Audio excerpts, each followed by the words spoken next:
Welcome back to PyLadies Rivers. I am so incredibly proud of how far you've come on this journey. Today, in this explainer, we're diving into week 7. If you've been feeling like you're kind of just scratching the surface of what Python can do, today is where things get really exciting. We are covering files, modules, and libraries. So grab your notebook, get comfortable, and let's jump right in. Think about all the amazing scripts you've written so far. What happens when you run them and then close the window? Poof, they're gone.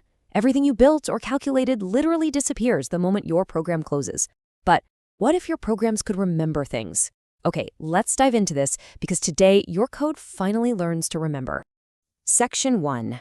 Giving your code a memory. Making programs permanent. Up until now, your code has been living totally in the moment. But a real-world program needs to save information to a file on your computer and read it back later, even after the program has completely closed and reopened. This is exactly what makes an application feel real and permanent, instead of just a temporary scratch pad. So how do we actually do this? We use a built-in Python tool called Open. Just like it sounds, Open simply gives Python access to a file on your computer. When we use it, we give it a mode.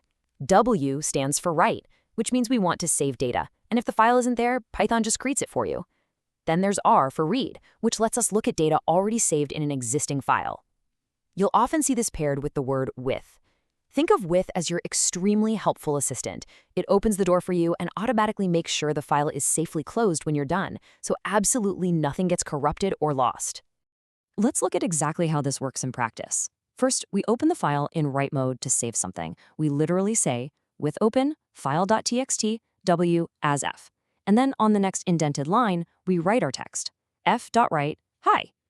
That's it, it's saved. Now, let's read it back. We say, with open, file.txt r as f, and then we print it to our screen with print f.read. See? First we save a line of text, and then we open it again, this time in read mode, and print back what we just saved. Beautifully simple, right? Now, I want to prepare you for something you will definitely see eventually. It's called a file not found error. When you see this big red text, please do not panic. You didn't fail. This is a completely normal, expected error that happens when you try to use R mode to read a file that just doesn't exist yet on your computer. It's just Python politely saying, hey, I looked everywhere, but I can't find this file to read. So if you see this, just double check your file name or make sure you've actually written to it first.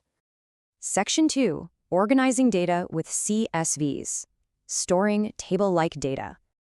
Now, what's really interesting about this slide is how it connects your code to the real world of spreadsheets, which I'm sure many of you use at work or school every single day. CSV stands for comma separated values. Before we even look at any code, just know that a CSV is the absolute simplest way to sort table-like data, like rows and columns, in a plain text file. It is the universal language of data. It's exactly how spreadsheets like Excel and programs like the ones you're building seamlessly exchange information with each other. Take a look at this standard table. We have a header row with name and age, and data rows underneath for Ada, who is 25, and Grace, who is 30. You've seen this a million times. In Python, we want to create this exact same structure, row by row, and save it so anyone can open it on their computer. And here is how we bring that to life in code. First, we bring in our tool by typing import CSV. Then we use our helpful assistant again with open data.csv w new line equals empty quotes as f. Inside that block, we set up our writer. Writer equals csv.writer, passing in f. And finally, we start writing our rows. We say writer.writeRow and pass in a list containing name for our header row. We always start with the headers, followed by our actual data, row by row. A quick heads up on a tiny detail that trips up a lot of beginners. Did you notice that little new line equals empty quotes part in the open command we just looked at? Watch out for missing that. If you forget it, it's not the end of the world, but it's a really common glitch that causes extra blank lines to appear between your rows when you open the file on some computers. I'm naming it right now so you won't be totally surprised if your spreadsheet looks a little spaced out later. Just pop that new line back in. Section 3. Borrowing superpowers with modules. Reusing pre-written code. Let's move along and see how this builds our toolkit. Because as a programmer, the best secret you can learn is that you do not have to write everything from scratch. So what is a module?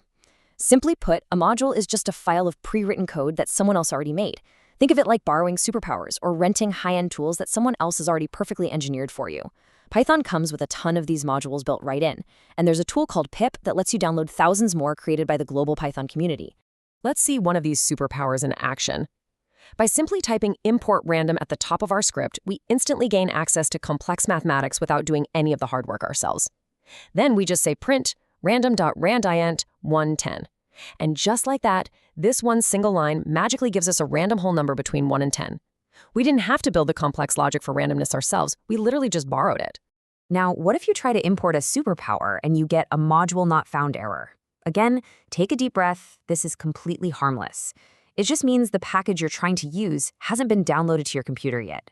It is just Python politely tapping you on the shoulder and asking you to install the package first, using a quick pip install command. That's all it is.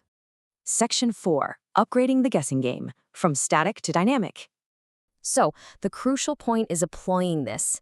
Cast your mind back to week 4, when you built that awesome number guessing game. Remember how the secret number was static? Always exactly the same? Look at the left side here. Secret_number equals 7. That was our old week 4 code. Always a 7. Now look at the right side for week 7. Import random, followed by secret_number equals random.randint 1 to 10. With just one import and one function call, the game is completely upgraded. It's fully dynamic, unpredictable, and infinitely replayable. You just gave your old code a massive upgrade with almost zero effort. Section 5. Wrapping up week 7. You've gained new powers. I just want to take a moment to congratulate you. You have officially leveled up. Let's do a quick recap of the massive leaps you've taken this week. You learned that files allow your programs to remember data permanently, closing the gap between a quick script and a real app. You learned that CSVs organize table-shaped data so you can easily talk to spreadsheets. You discovered that modules let you borrow pre-built superpowers, and that pip lets you install even more tools from programmers all around the world. Which leads me to this final question. Are you ready to bring it all together in the Week 8 capstone? Think about it. What incredible things can you build now that your code has a permanent memory and endless superpowers?